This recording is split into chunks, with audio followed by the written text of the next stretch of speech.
Waheguru Ji Ka Khalsa, Waheguru Ji Ki Fateh. My name is IkOankar and I'm the Associate Editor of the Guru Granth Sahib Project. The Guru Granth Sahib Project is pleased to announce the release of 3 saloks or verses which all appear respectively or are associated with the title Mundavani. One was revealed by Guru Amardas Sahib and the other 2 are revealed by Guru Arjan Sahib. The etymology of Mundavani is understood in a few different ways, with the most relevant for this context being either a seal or a riddle.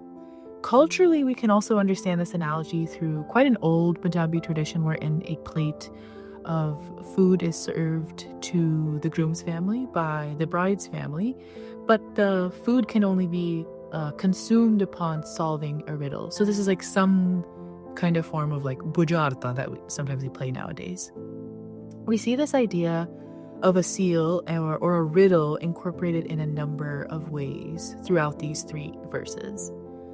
I'd like to talk a little bit more about the 3rd verse, the last one revealed by Guru Arjan Sahib, which very clearly draws on this imagery or this metaphor of the seal, something which is sort of guarding or marks something of authenticity. It appears towards the latter folios of the Guru Granth Sahib, which is also really important for its particular context. We encounter this verse frequently, daily, in what we popularly know as Rara Sahib. Guru Arjan Sahib here expresses an immense humility, acknowledging that this great work, the great compilation of the many banis received to him into the Ad Granth, which will later become the Guru Granth Sahib, was a labor of compassion that was really only a result of the grace that was bestowed to Guru Arjan Sahib by the One. In this salok, Guru Arjan Sahib uses the words Satgur Sajjan. Satgur, we can understand, is the true Guru, Sajjan as the friend. So the combination of those two, simultaneously, there's this kind of positionality of the great, the one, the true Satguru, and also a very nearness, closeness, sort of Sajjan as in the great friend. Guru Arjan Sahib takes no personal ownership over this vast endeavor of this absolutely enormous creation and compilation of what is literally at that point, and at this point, centuries of wisdom. And all that effort was simply able to happen through, he uses the word meramat, or the grace or the benevolence we can understand of Satgur Sajjan, the true Guru, the true friend. So I also wanted to focus a little bit on the last line of the 3rd salok, Nanak naam milay tan jeevan, tan man thive hareya. Our team translates this as, if your naam is received by me, Nanak, only then I live. The body, the mind becomes lush green.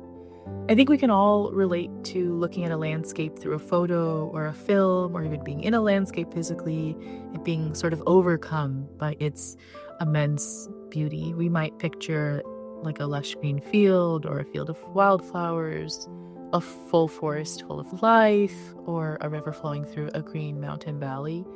Certainly at the Guru Granth Sahib Project, we also draw often, almost exclusively really, on this sort of natural imagery, because it's one that doesn't need context. It doesn't need to be explained. It doesn't really even need words. You sort of know it when you see it. And it's very, very, very much so inspired by these kinds of descriptions that are throughout the Guru Granth Sahib, describing the lushness or the beauty of nature that kind of mirrors the inner lushness of the body when the body is in connection, or when the mind and the body are in connection with the One.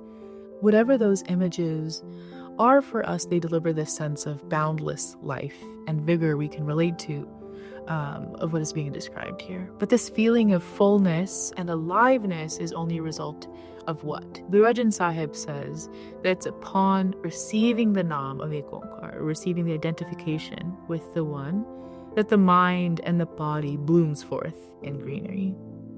Just as water brings life to plants of the earth, so is naam that which brings life to our minds and to our bodies. In our bodies, which we so frequently experience discomfort in, kind of the turmoil and the problems of the world, may we work to nourish them with the truly life-giving essence of naam. That's the hope here. These saloks, which come under Mundavani, have a sense of both a sort of completion of something and also a sort of mystery to them, capturing the essence of both the seal and the riddle. So I invite you to get comfortable, take your time reading through the literal translation, the interpretive transcreations, commentaries, and allow yourself some time to engage with and reflect on these beautiful verses. The historical dimensions, footnotes, word meanings, as well as always provided for you. I particularly encourage you for this release to really explore and sit with it, because these are verses that we're largely familiar with, like in kind of the popular Sikh world. But I think it's those saloks or those verses in particular where we think, oh, we've heard this like a million and one times, that you can find the most sort of insights that kind of shift how you engage with it. It's no longer like this passive thing that you kind of just repeat out of habit. It becomes something that you engage with actively and you think about sort of in a new way when you're looking at it or when you're hearing it. So I really encourage you to do so. Waheguru Ji Ka Khalsa, Waheguru Ji Ki Fateh.